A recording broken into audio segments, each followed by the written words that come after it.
Ultravox, just a name? Think again. It's Latin for the greatest amount of voice, but there's so much more beneath the surface. Imagine this. A band originally called Tiger Lily, performing under a name that couldn't be further from the dark, moody, synth-driven sound they'd later become famous for. In 1976, after signing with Island Records, they didn't just drop their old name, they reinvented themselves. Inspired by German experimental legends like Neu and Kraftwerk, they added an exclamation point to their new identity as Ultravox, as if to shout, "We're here, and we mean business." But why the switch? Simple.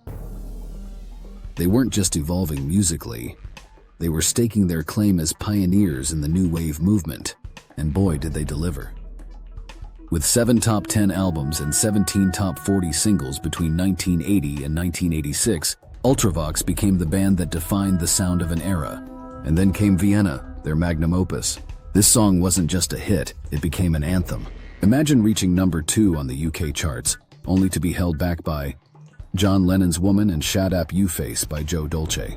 Yep, Vienna, the haunting, synth-driven masterpiece, lost out to a novelty song.